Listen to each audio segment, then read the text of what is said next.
All right, so we are now recording. Also, while we're doing this, make sure you have your mics on mute. That way we won't get any feedback. But if you want to come in or ask questions, just unmute yourself and jump in and say, hey, I got a question, so we know what's going on. So tonight's Zoom, basically what I want to start doing is, hopefully you had a chance to look at Delbert's here. I really want to start taking you now into this concept of systems thinking, thinking about systems. And as you interact, obviously, the Fullen book, you'll be interacting with the Linsky Heifetz book, and also Russell Acuff. And we'll talk about Acuff's book a little bit. So for your readings this week, I want you to start beginning to think about what they're talking about. And in the Senge book particularly, we're just going to look at that iceberg model, which I kind of introduced to you when we did the introduction to the course. But I want to make sure you have a pretty good sense of what it is. And I'll give you some examples around it, about this whole concept.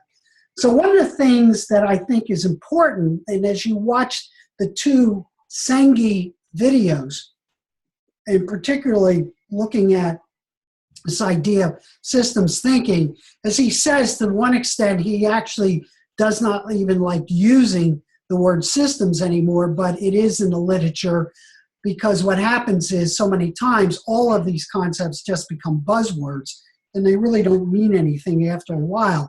But what's important about this, when you're thinking about any type of complex organization from a leadership point of view, and you're looking at trying to understand change processes within that organization to make it highly adaptable to its environment, what we must begin to start thinking about is the whole system, the entire organization, and not just its parts. So, I know over the 30-some years of educational administration that I've been involved in particularly working with school boards and even with public, the tendency is that when something's wrong in the system, we try to fix that system by fixing a part of it, which then raises unintended consequences throughout the system. And to be a good system thinker is that you need to understand the relationships that are taking place within any system, and that a system itself is the entire system, and it's not individual parts. So if kids are having problems with reading, obviously, in a school system, that one of the things you need to look at is just not the reading system. You need to look at how kids are reading and comprehending across all disciplines. So our tendency is just focus on reading at the expense of others. And those of you who are in the K-12 environment knows what happened. And then those of you who are in a higher ed environment end up complaining about the kids that we're getting don't really know anything as they're coming into the system. And then if you're working in the business world, then you begin to wonder about the people who we're hiring. So that's the type of process. So I want you to make sure that as we go through this and we look at these different issues, you look at it from the whole and not from the part. And so what really systems thinking then is Senge talks about, is terms of relationship, understanding the context of what an organization is in. What are those types of patterns of behaviors and interactions that are taking place in there? What are the processes that are in place? So to be a good systems thinker or a good person in developing leadership, that the more you have a sense of what the relationships are within an organization, where the context of the organization fits, both within itself, but more importantly, within the context of the entire ecology of where it sits in a community, and then those different types of behaviors and processes. So that's what a systems thinker really begins to look at. And then this, to me, is one of the most important concepts that I want you to take out of this course. It's basically this, is that structure affects the behavior of people over time. That if you try to wonder why you act the way you do within your organization, or why people do the things they do in the organization. It's because of the structure of that organization and how it shapes the way you think. So if you look at for example, what I'm trying to do, I'm trying to structure for you an environment within a virtual environment that really puts the onus of the teaching and the learning on you, and that I create an environment that allows that to take place, and I facilitate that environment, which then should be saying to you that there's a whole set of assumptions that I'm bringing to that learning environment. The same way if you are a K-12 educator, the way in which the structure you're building is, the way in which your classroom is set up, or if you're a building administrator, the way in which it's set up, the structure, the time, etc., really affects how people act on a daily level. Same is true in higher education, and the same is true in any business or any other type of organization. So this concept of structure affecting the behavior of people over time is a very important one for you to always keep in mind of why you see the types of behaviors that take place in any organization. So with that then, one of the things that is rather important for you to think about is this iceberg model. And so one of the things that is that you begin to think about the visible behaviors within an organization, and then you begin to look at structures, then you begin to think about the paradigms of thoughts, and then where that comes from. Where does it come from? Because you as a developing leader, the most important thing you need to understand is to begin to do a deep dive into the source of who you are. So for example, one of the things that I will do with each one of you individually, probably starting the 5th or 6th week, I will have about a 15-20 minute Zoom conversation with you, and I'm going to use your day in the life that you gave me as the baseline to see how your thinking about leadership has or is beginning to develop over time, to begin to get to look at what your source is. Because what this model does is really allows you, as I said to you in the overview 2 weeks ago, it really allows you to begin to have a framework to understand why things happen within your organization, but more importantly, to begin to understand that if you are a leader in that organization, and even if you're a classroom teacher, you're a leader of an organization. You're a leader of a set of relationships within a classroom. So the question then becomes is to begin to what's driving you in terms of how you lead, how you create an environment for people to work in. And as it states there at the end, if you really ignore that, all you're going to keep doing is reenacting the same behavior over and over and over again. So to me, that's extremely important. So any comments, questions, thoughts before I continue? Makes sense to you right now?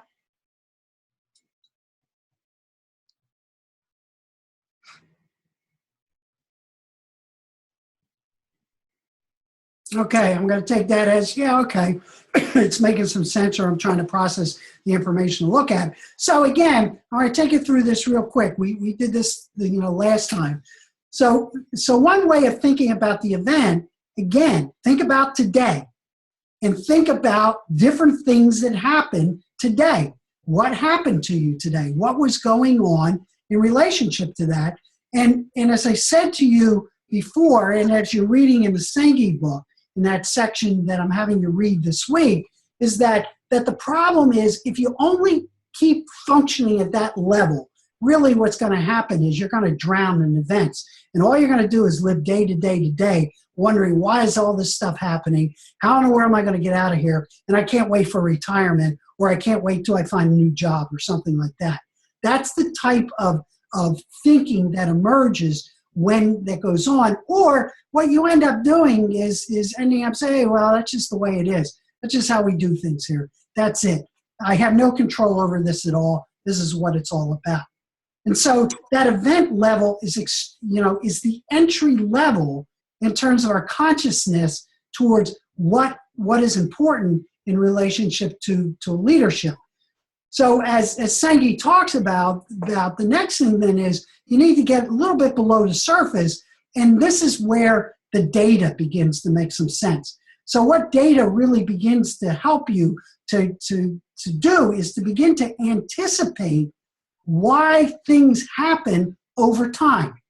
And this is why, you know, the behavioral and the time, behavior over time concepts become extremely important, because if you sit down and begin to think about that issue, as I said, you structure shapes behavior of people over time, and if you begin to think about it in relationship to getting the type of data that is necessary for you to begin to get a handle on why events are happening, that begins to give you a leg up. The problem with this level, in many times, and I don't know if you experienced this yourself, but I know I have in my own career, is that when you get stuck at this level, all you keep doing is generating data. You don't do anything with it. And the old analysis, paralysis through analysis is what begins to emerge. But at least if you begin to collect data and you begin to think about it, then what will happen is it now allows you then to begin to move to this next level. And what Sengi talks about and his colleagues basically is the systemic structures. And so, as I said to you, that again, these are the things that affect the way in which you act. And, you know, they are the forces, you know, you're asking that question, you know, what's contributing to the behavior? And really, it's the visible artifacts within a system. So I'm going to show you something right now to kind of bring that up. So if you look at these two examples of structures. So the first one is, you know, a picture of a way of beginning to think about information flow through technology. And the second one, and actually the second one I could add 13 to 16 on this too. It's basically how most schools are structured still today. So the question then you need to begin to ask yourself is, how are these designs relevant to the world we live in today? So if you begin to think about that from a structural point of view, that when you look at those boxes in many school districts and they're still organized this way, curriculum is designed around this way, information flow is there. You know, we group people to elementary, maybe middle school, maybe high school. This is basically a standard structure that every single one of us, unless you went to Montessori, or unless you went to a Steiner school, generally experienced in terms of education. But now what we have is this thing called the internet, and obviously right now you're experiencing it because we're doing this class virtually, highly interactive. But this is the type of question you need to begin to ask yourself and to get people to begin to think about as it relates to this idea. How are these designs relevant to the world in which we live, which then raises this next question for you to think about will be, you know, so if you think about schools, and I'm talking about from pre-K all the way up to even training in organizations, you know, how are schools in creating new structures for learning environments and patterns of work? So you got to begin to ask yourself, how does the pattern of work change if you look at the top model as the purveyor of information? How does the pattern of work change for both kids, for young adults, for teachers, for community members, for administrators, and what type of structures begin to emerge in terms of organizing the learning environment, as opposed to what you see at the bottom? So again, when you begin to think about systemic structures, here's the types of things you begin to talk about and begin to focus on getting yourself to think about, particularly right now within this course, but then more importantly, how do you begin within your own organizations, whether it be, you know, higher ed or K-12 or, you know, in the health fields or wherever else you're working. Question is, how do you begin to get people to look at this? And then the final question I want you to just think about is, then how do these structures allow for collaboration and teamwork needed to interact globally? Because everything we know about today and any of the skills you're looking at, whether it be STEAM education or any of the people who are in the world of work saying, look, we need more people who can collaborate, they can work in teams, the problem solvers, etc. So these are the types of structural issues that we're now confronted in terms of our organized structure of education. Okay, so I just want you to think about this idea of structure, that it's extremely important and that it does shape how you think and your ideas and how you function. Comments, questions about this? Yes, Dr. Gould, it's David McDevitt here. Hi, classmates. I'm currently a superintendent in Pennsylvania. I've been superintendent for 4.5 years. I was high school principal for 5 years prior to that. So did all the reading. I was on the assignment for the week, and I think it's fantastic. And, you know, especially Acuff, you know, he has a lot of really good ideas, you know, especially associated with testing. And ironically, the school performance profile, which is our report card, was released this week. And I'm superintendent of a small school district in Clarendon County, which is northwestern Pennsylvania. It's a fantastic school. We have great teachers, great students. But, you know, our test scores are not the best. With that being said, we wrote the Keystone to Opportunity grant 5 years ago, and we brought $2.7 million worth of professional development, technology, strategies. We teach literacy in every grade level and every subject area, K through 12. And we aligned our curriculum to the Common Core standards. We've done consistent professional development.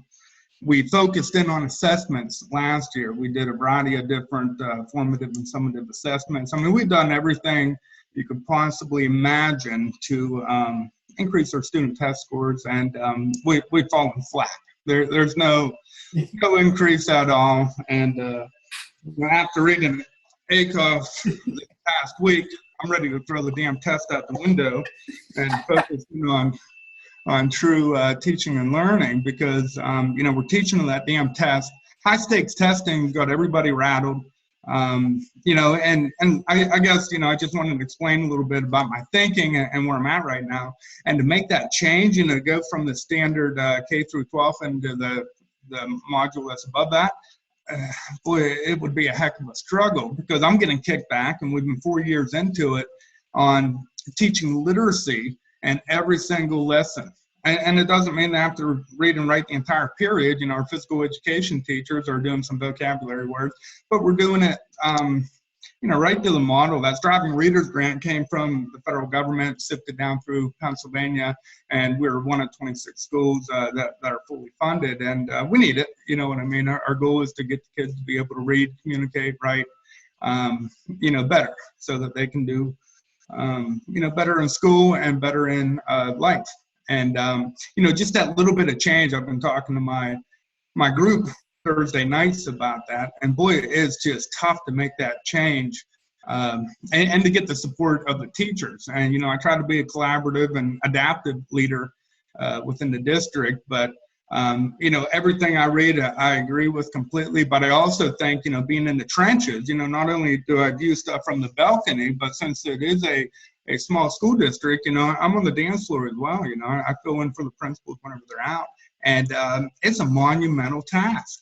And I guess I'm just sharing a little bit of my experience and kind of tying it into the reading that we have going on right now. Yeah, David, I'll tell you, I've been there as a superintendent, both of small rural. I used to be out in the Reynolds School District, which is in Mercer County. Yep, just north of me. Yep, and I also was in Morrisville, which is in Bucks County.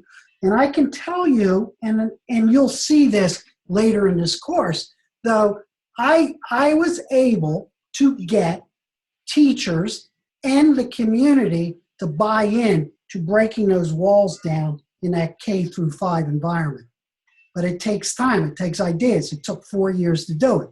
And back then in 2000, when we were doing it, if you remember the old PSEA test, you know, was much different, but in the one building, we had kids functioning at the 5th and 6th percentile in reading and math. But after we were done doing that and playing around, and I was freeing teachers up to work in collaborative teams, we ended up in the 70th percentile in both of them. Now, the question that, and hopefully we won't answer tonight, but I want you to think about it, because one of the things that you have to do is that as you were talking, I was curious about how your school board was reacting to this. How does your community react to this? Because they have to be partners in this type of design. And part of our leadership is really, how do you move out to bring the school as part of community, as not separate of community? So I just want you to just hold that, in your mind right now, because that is a critical issue that we're dealing with, because you as a superintendent particularly and your board is at the mercy of a much larger system out there that's a political system that drives the testing movement towards this. And now you're beginning to start seeing some backlash to testing. And so you'll see why that's happening now. But I think your story is good for people to hear, because I think it's real. It's reality. Like you used the word, down in the trenches. That's what it's about.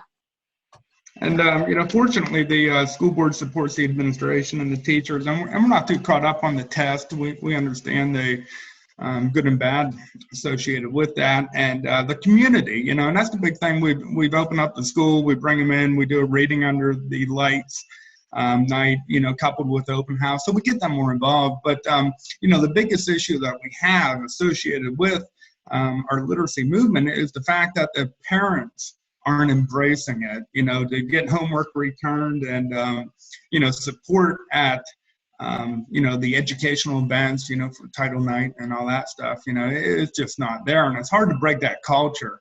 And, as far as you talking about increasing test scores, that's where I'm struggling right now. I feel as if the staff may be losing a little bit of our confidence with making this change, because we haven't really had the results. As a matter of fact, back in the 11-12 school year, we had 100% proficiency in grade 3 in reading.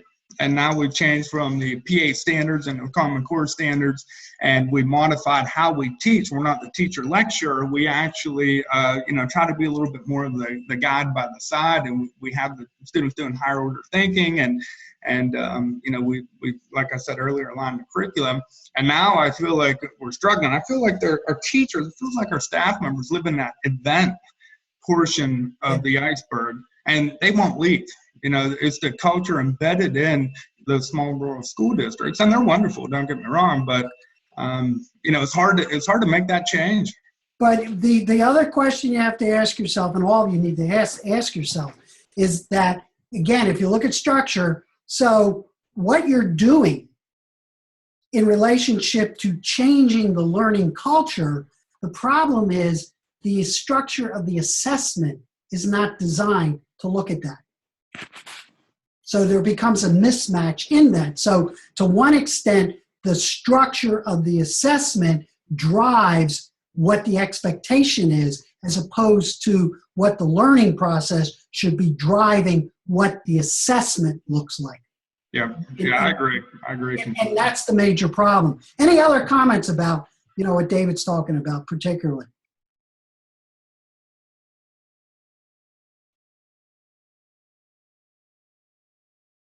Okay. So again, you think about that systematic, the systemic structure. Now, this is a very important one, and this will tie in, David, what we're going to talk about a couple minutes about this, because this is part of the problem that we're all faced with. Because again, as I said to you, we're all products of this system, and there's some very important things to think about. So as you begin to think about the mental models, as you said, these are things we carry in our heads. Right now, you're listening to this, and your assumptions are interacting with this. So either you're saying, this kind of makes some sense to me, or now this is a bunch of crap.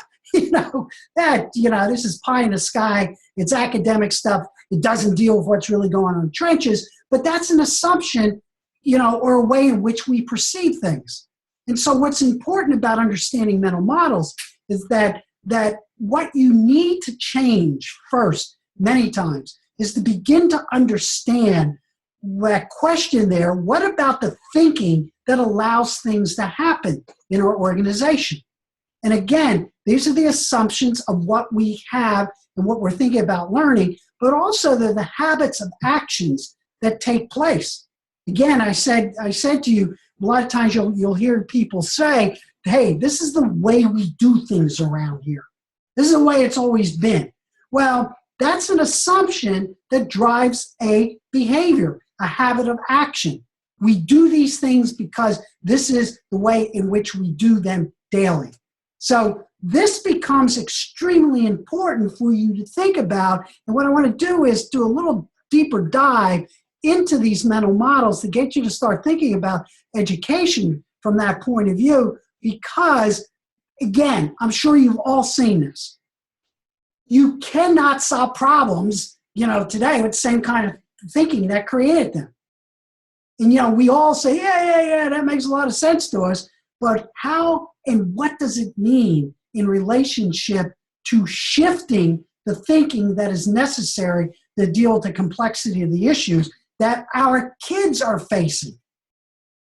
That's the thing that becomes important. So one of the things that as we go through, the next several weeks of this is that we're going to start looking at what are the components of the changing nature of the technologically driven world, the world of nanotechnology that's changing work, robotics. All of these things are rapidly redesigning the structure of how we do things in the future. And the question is, how are our schools structured in order to allow our kids to be able to function in that type of world? But again, that quote, that Einstein quote is, we cannot solve problems with the same kind of thinking that got us into that.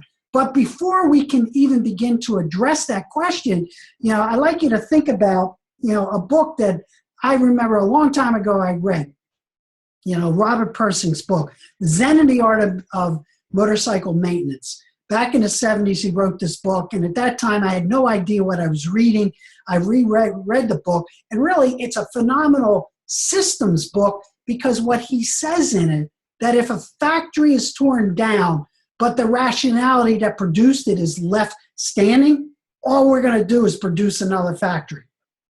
And if you think about that, and you think about the changes that you've been involved in, and when the change took place, well, we ended up really doing the same thing over and over again.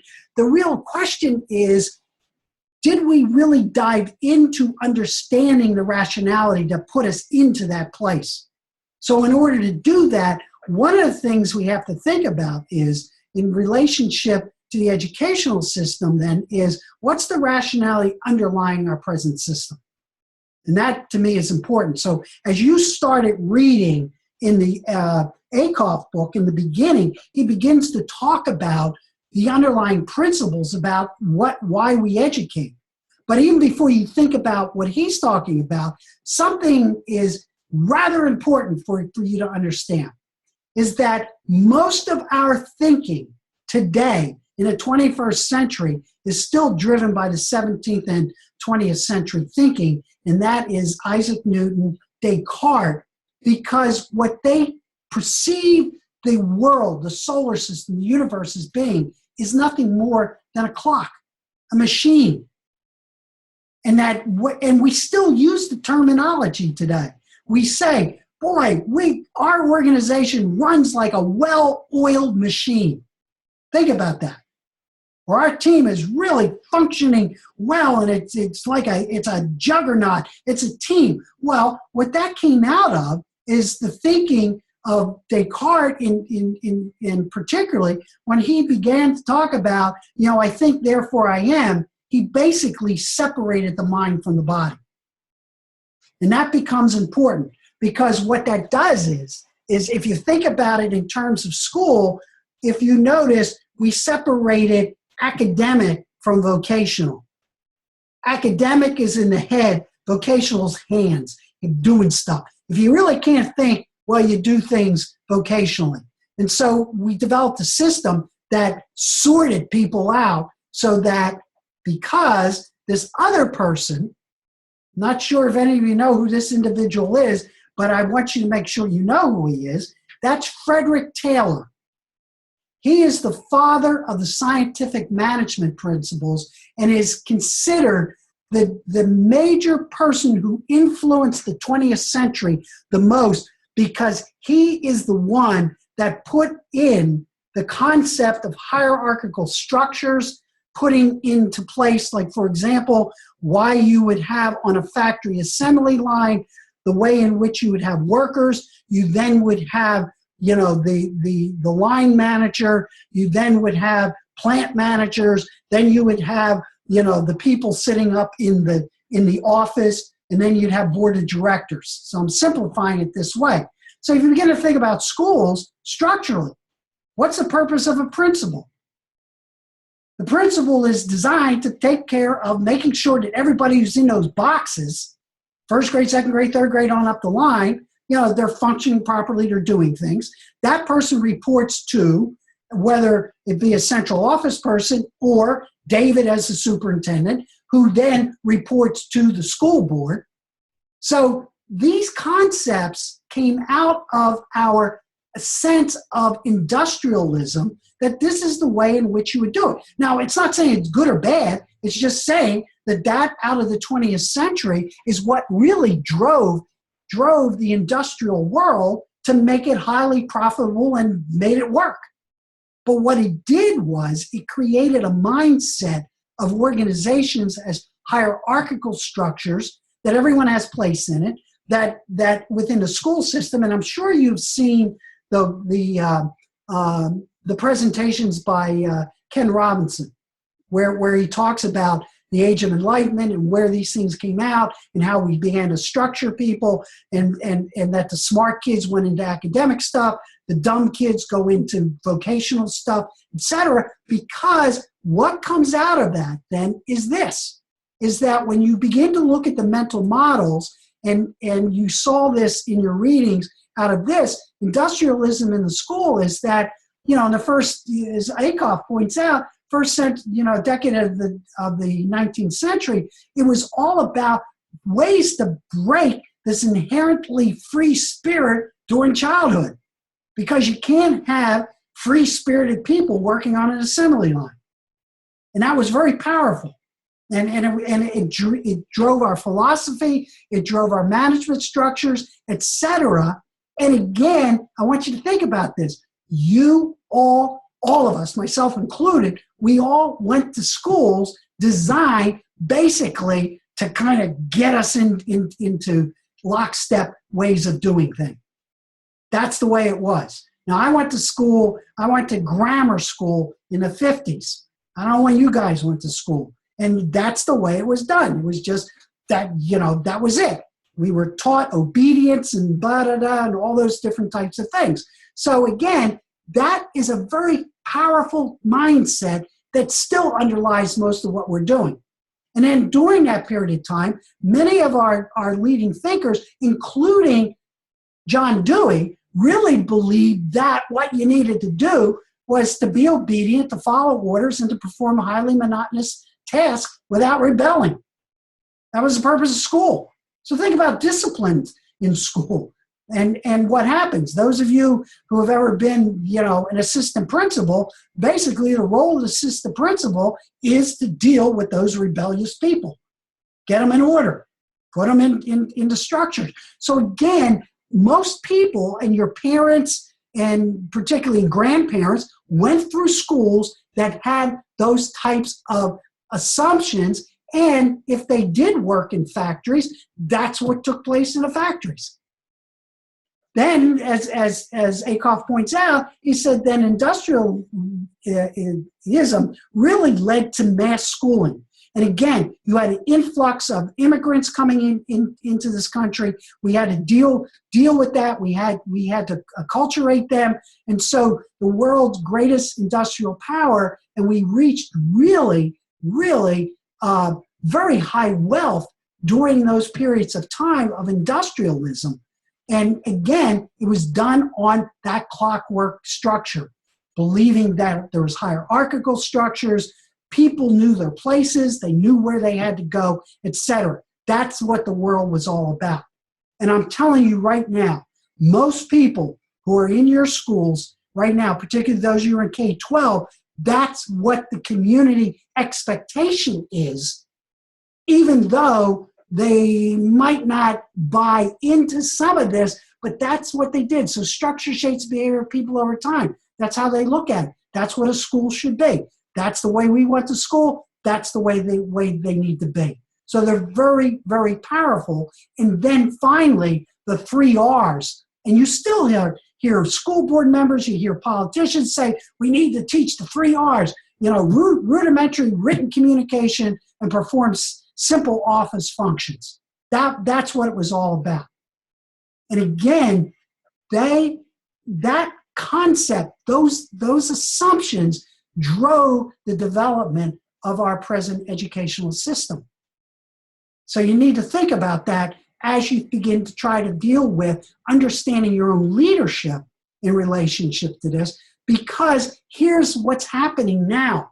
There's a major shift in assumptions, thinking systemically, that what's starting to emerge, and you see this in the emerging literature towards leadership and organizational development, and particularly if you think about STEAM education, with the last part there, is that as we begin to look at what has come out of the new physics, the new sciences, we're beginning not to think about organizations as machines, but they're living systems. They're constantly needing to recreate themselves. So even look in the business world, how companies come and go, how they redesign themselves, how they work differently because they are more web-like networks. That's what Senge was talking about. And that the driving forces underneath this way of thinking ecologically about organizations comes about from adaptability, diversity, and creativity. These are the processes. And what does STEM or STEAM education deal with? What does the environment of 21st century thinkers are saying? This is what we're saying. Our kids need to be able to be adaptable. They need to understand diversity of thinking, and they have to be highly creative and entrepreneurs. That's the emerging systemic structures and the assumptions that are starting to drive the thinking in the 21st century, juxtaposition that up against our 20th century, well, actually our 17th to 20th century thinking, and that these are the things as leaders you need to begin to do a deep dive into your own source of these in order to begin to talk about, okay, how do we begin to recreate, or how do I lead transformation in the 21st century? So I want you to think about these. These are very, very powerful components. And one person is Fedor Capra, who is a physicist, does quite a bit of work right now. His entire focus is on eco-literacy and particularly looking at how kids eat in school, good types of foods for nutrition as human beings. But a statement he has made, and this is something I want you guys to think about over the next several weeks, is that if we're going to build a sustainable society, and remember, the definition of sustainability is that we do not utilize all our resources today for ourselves, but we utilize it in a way that we have an eye towards the future generations. So what Capra basically says is that what we have to do today actually is we have to redesign many of our technologies and our social institutions so that we can begin to bridge that gap between human design and ecological sustainable systems. So that video that I gave you from Otto Scharmer's MOOC with Peter Senge talking, that's what Senge was talking about right now, that one of the concerns about technology, particularly virtual reality, is that it has the potential to totally isolate every human being from each other. And again, as leaders, particularly in this program, I think it's extremely important for us to think about, to discuss when you work in your reflective conversation teams. I really want you to kind of start doing a deep dive into this and see this. Do you buy into this? Don't you buy into it? Why do you buy into it? Why don't you buy into it? All right? Any comments, questions right now to what I've given you so far? You're stunned. This is heady stuff, but it's stuff you got to start thinking about, that if you're going to particularly go through our program and we're looking at trying, to position you to be transformational leaders, these are the types of things we need to start thinking about. And I'll have these slides available for you also, plus you can watch this again if you want to. So what that gets us then into is, I just want to talk about the beginning of the Akoff stuff, and what he gave you, or both of them gave you, Greenberg also, is he gave you two definitions of education coming from the American Heritage Dictionary and then one coming from the Oxford English Dictionary. And when you look at the American Heritage, it's kind of interesting because it's processing, imparting knowledge or skills, systematic instruction, teaching, and schooling. Versus what the Oxford English Dictionary is that it looks at education as a process of nourishing or rearing, and where its origin comes from, to lead out of, to bring out of, to elicit. So the thing that what he's posing for you is to think about how our language, because language is important. So one is the American Heritage, which to one extent has some of its structure in the 20th century. Whereas if you think about the English, Oxford English one, it has sort of a sense coming out of the new sciences or an ecological point of view. So I want you to think about it. Again, it's not either or, but it's set up as a way to begin to get you to think about your own assumptions about the purpose of education. And then juxtaposition that against what I'm showing you, particularly with how over 300 years we've been influenced greatly by Descartes and Newton and that scientific world that looked at the world as a machine.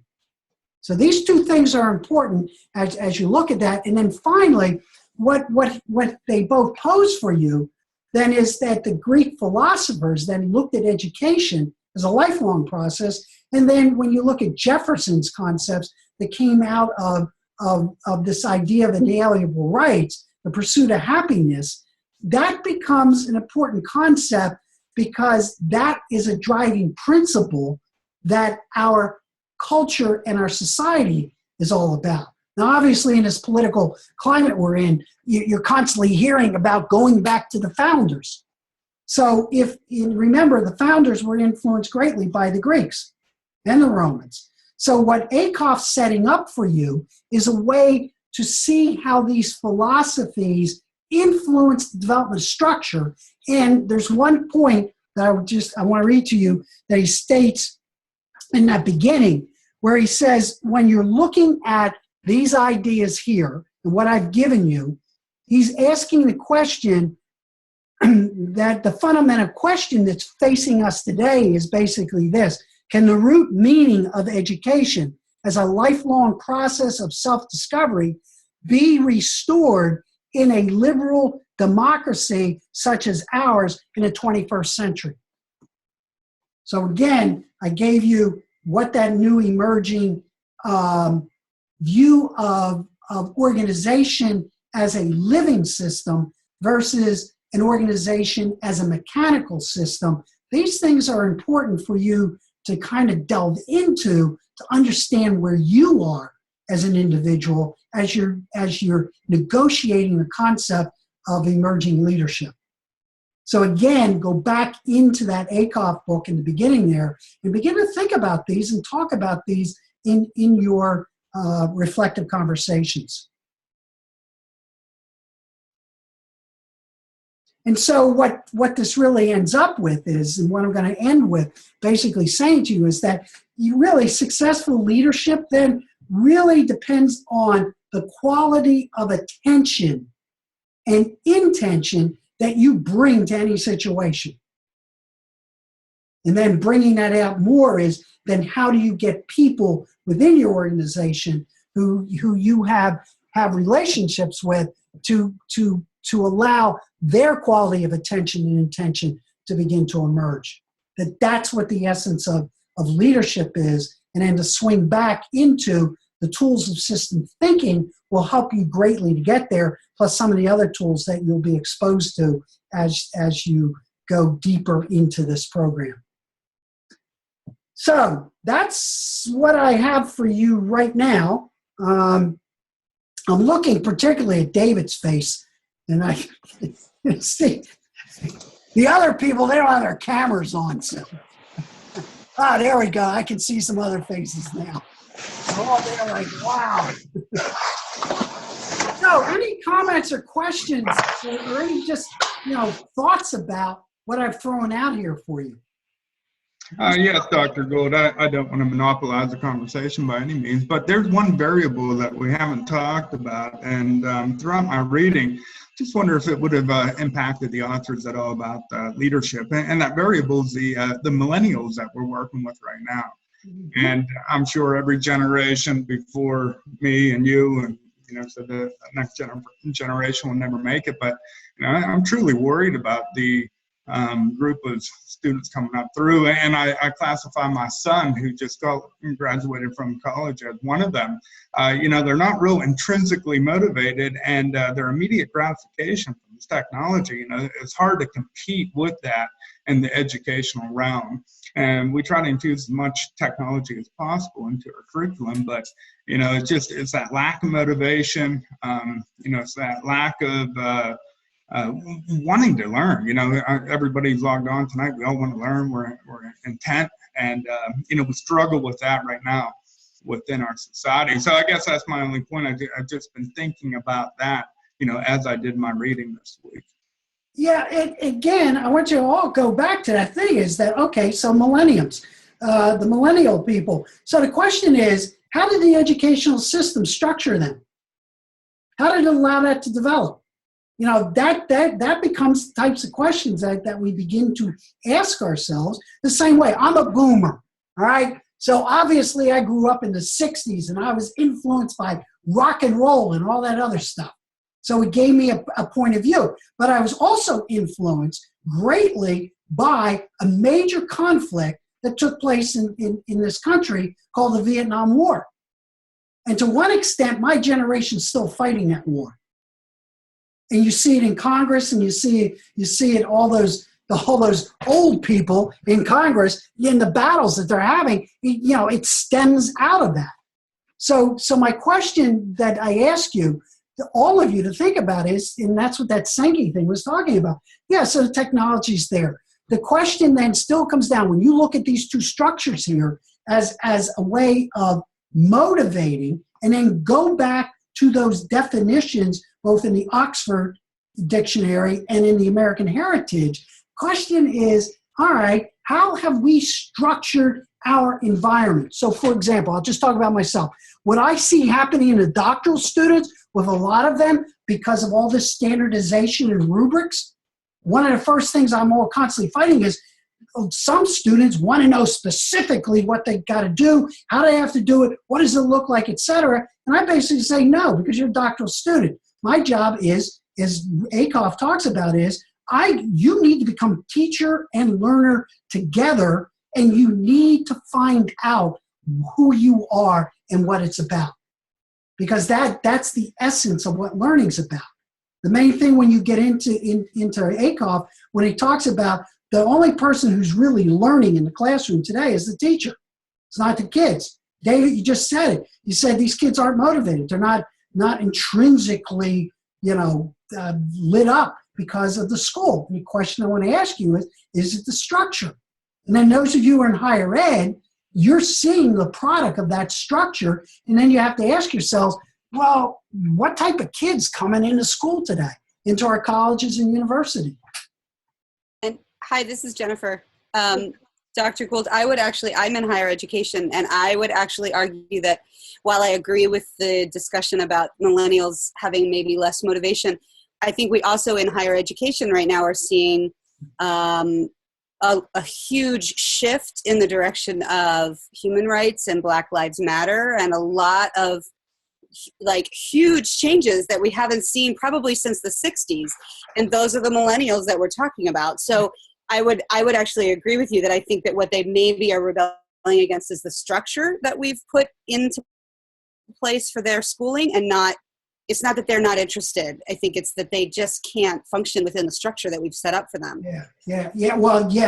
Because that's a great point. Because one of the problems we have is that, again, structure changes behavior over time. They've been in school for 12, 13 years. I'm talking about the K-12.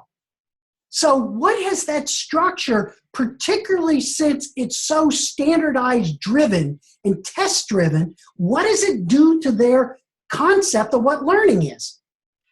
Yeah, it frustrates them. I think that picture that you have up on the screen is absolutely perfect for this conversation that we have. And I think the struggle that we have are the mental models. All these teachers that we're working with right now, they were taught by that teacher lecture, Yep. Schematic. And it's hard for us to change from what we've learned, what we've always done. And those, the students are struggling with that. So we got to move that model up there. But, I just shared the example earlier about implementing literacy into every single lesson plan and the struggle that we're having. And that's a minor little change, to go from something like that K-12 to the picture above. Boy, that would be monumental. And kudos to you for making that change within the school district as far as tearing down the walls. That takes a lot of leadership. Well, but the other thing is interesting because we use the word literacy, and I'll talk about not tonight, but down the road. One of the most interesting things, because of that one up top there, we have to redefine literacy, because literacy is no longer letters and words. Literacy, we need to look at mathematics as a language. We need to look at music as a language, and we need to look at the primary colors as languages, particularly in a multimedia age, and an age where storytelling is now the way in which we convey information, storytelling both in a visual sense, in a physical sense, whether it be through dance, whether it be through picture, etc. And we're still locked into math and reading as the focal point of literacy, and it's not anymore. It doesn't mean we don't teach kids how to read and things of that nature. I'm not saying that.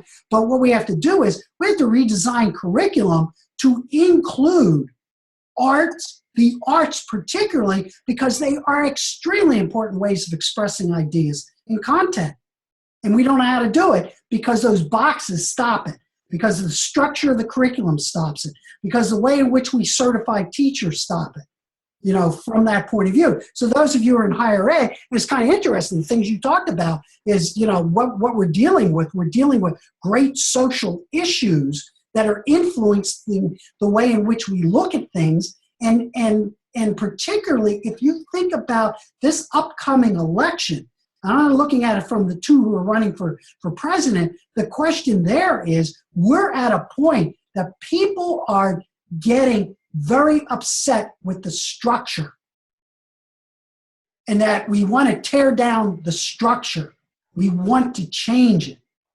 The only thing, now this is personal on my side, is that, well, one of the problems is that if you're going to do that, we need to rethink the concept maybe of term limits in order to get more people involved in the system. So that's a structural change, because if you don't, you keep getting the same old. You get the same old in K-12. Everyone goes through that.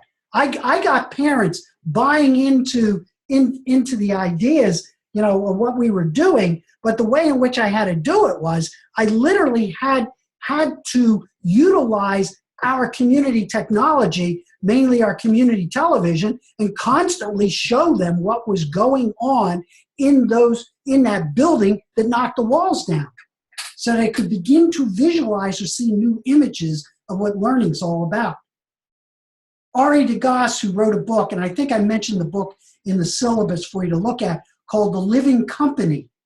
And one of the things he talks about what's difficult in getting change in organizations, and he studied companies that lasted more than 100 years, because the average lifespan of any company is 25 years or less. And what he was looking at is, and he talks about this concept of memory of the future, that in order to understand this, and this memory of the future will make more sense to you when we get into Theory U in 845, is that our sense is when you do, looking at changing schools or coming up with vision and all those different types of things, try to redesign our schools, what we end up with is memory of the past. And that's what emerges. We tinker. So when you think about technology, what we've done with technology is we've taken technology and made it fit those boxes instead of restructuring the boxes to fit how technology changes the interrelationship or the relationships between people and information. So that's why, to one extent, we wasted billions of dollars with technology in our schools, because nothing's really changed. I think going back to visual literacy, that's something that we deal with on a daily basis.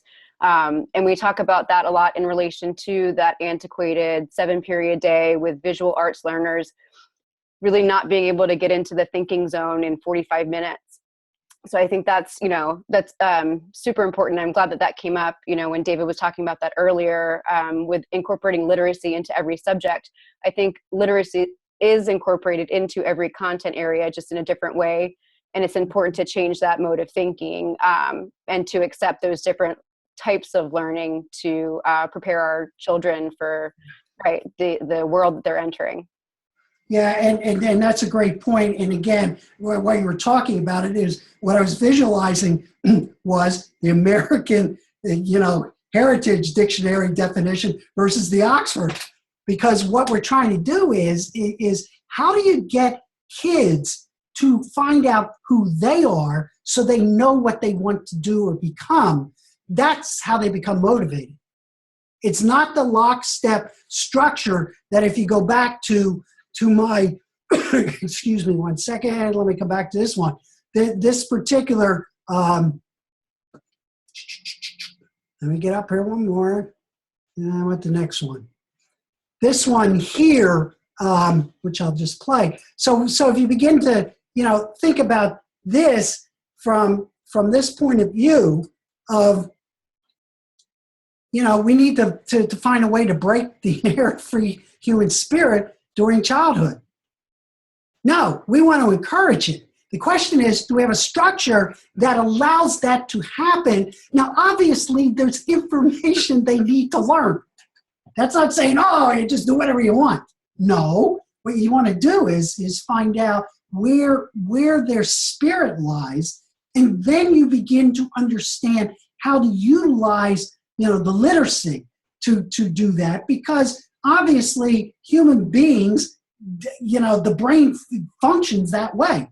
We are collective human beings. We function together. So that my people say, it's just willy-nilly. Well, yeah, there is some willy-nilly. There's some very good information if you remember Summerhill. That was that free school.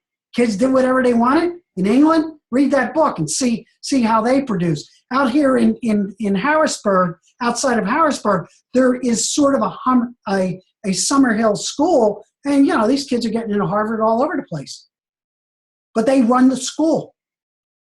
They learn democracy. They learn collaboration. They learn how to develop the social contract that is necessary in order to survive particularly in the world in which we're moving into.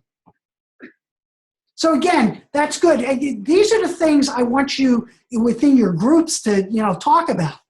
And I'll give you the framework for it, obviously using, the systems thinking model. And as we go through that, and I'll give you more tools that you're able to be able to use to help get these types of conversations started within your own organizations.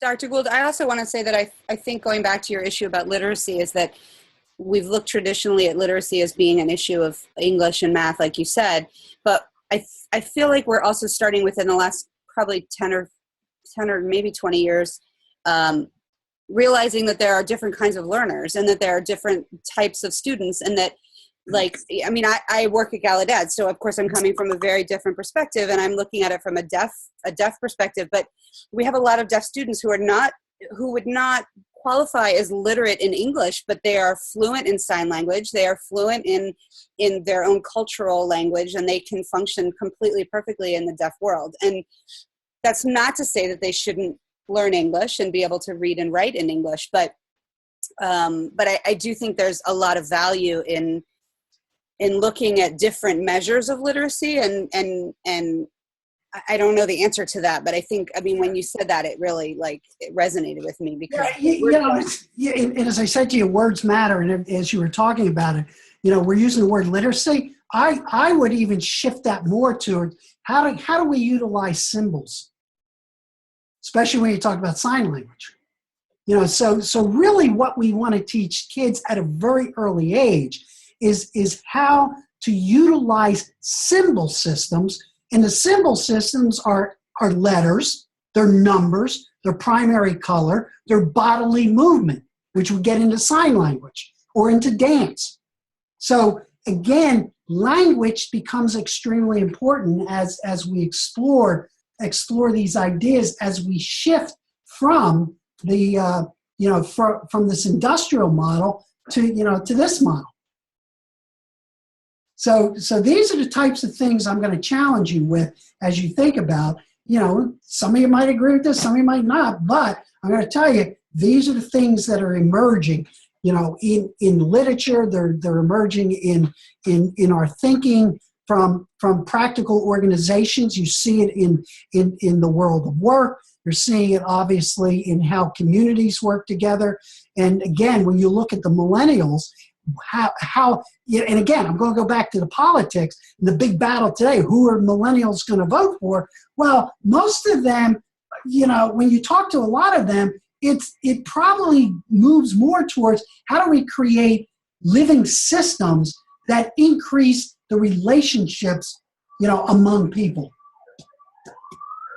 That to me, I think, becomes part of that process. So as educators, why this type of discussion becomes important is this is the mental model side. These are the assumptions. What types of habits of action will emerge out of that, which then leads to, okay, what type of structures do we need to create in order for those things to begin to happen?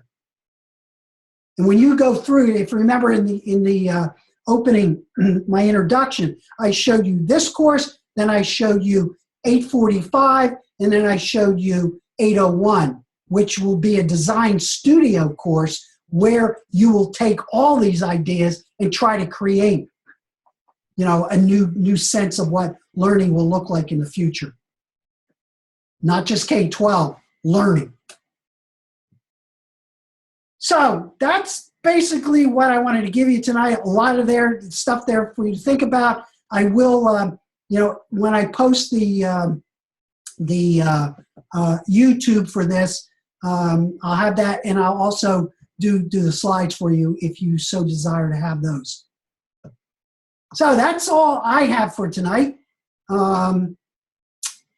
If you do not have any questions or anything, you are free to say goodnight. If you think about anything and want to email me or call me or text me, please feel free at any time to do that. And that's basically it for tonight. I'm going to stop the recording.